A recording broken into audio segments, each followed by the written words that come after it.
Claire Hanna alongside Marc Methot, and the Ottawa Senators are now on a 2-game win streak after beating the Utah Hockey Club 3-1 at the Canadian Tire Centre. And a word that was frequently used coming into this outing was snake bitten, as many of the players have had a hard time finding the back of the net. But tonight, Brady Tkachuk and Claude Giroux get the monkey off their back.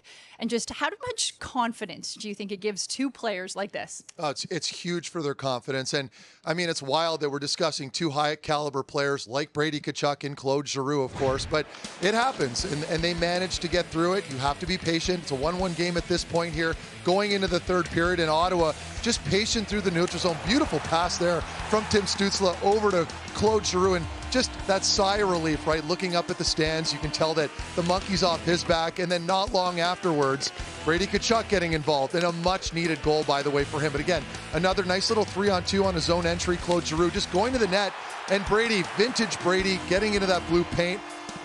Wouldn't do it any other way if it was him being captain, obviously. And so, again, getting that opportunity now for this group. They've got 3 days off leading up to Washington on Thursday. It's an opportunity for them to reset. They've had a ton of volume in their play, so now they can reset, get a little recovery under their belts. Some of their leading guys are scoring goals finally, so the confidence is there to score goals in the group. Things are looking good. You mentioned the schedule. 3 days off is going to be valuable because they have had a tough stretch recently. In fact, their last 3 weekends, they've had games on Saturdays and Sundays. And Travis Green mentioned it after that emotional win last night against the Toronto Maple Leafs, saying they have addressed it, given that it's a quick turnaround. And today's game was less than 24 hours after that game last night.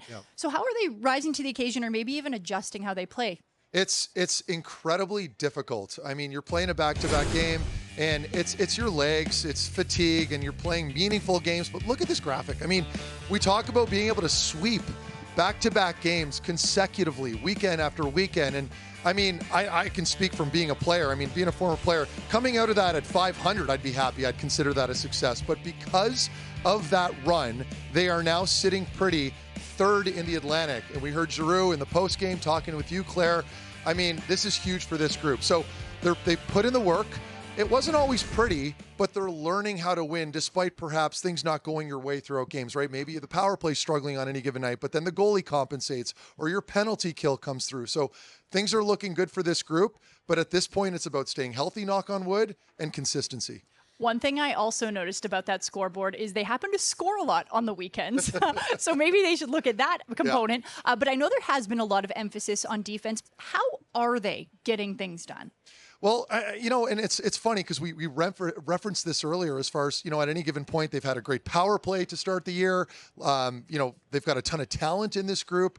But now you're seeing a different Ottawa Senators group. And what I like about what I'm seeing now as far as the defensive stuff goes is, sure, you're snake bitten a little bit maybe offensively, but you've got great goaltending depth now. It's not just relying on your starter with Ulmark, who happens to be hurt. Marilainen's been fantastic. Forsberg's played very strong, and you're getting great defense work now, and not just from the defensemen, but forwards tracking back, supporting in the D zone. Now, you might be forfeiting some offense, but this is how you play, particularly when you're in a playoff hunt, vying for that playoff spot after, you know, in the new year. So I like what I'm seeing, and again, I'm going to mention it one more time. You just need consistency. So we'll see. There's going to be no favors, no easy games from here on out, but this team can do it.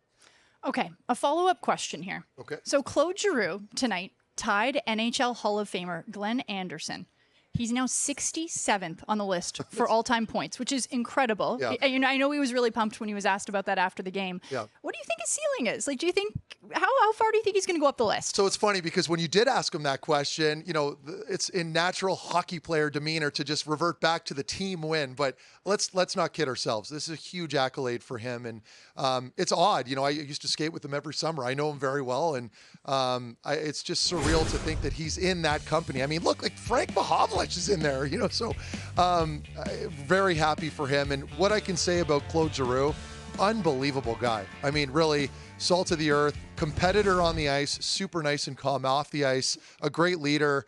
And no, I mean, I'm not really surprised to see that he's in that company. For as long as he's played and all the success that he's had, you know, it's well-deserved. Yeah, and he is really humble, but he did have a little smirk there. And he sure said he it's did. pretty neat. Oh, yeah. And the Ottawa Senators, currently third in the Atlantic Division in a playoff position. Their next game will be against the Washington Capitals on Thursday.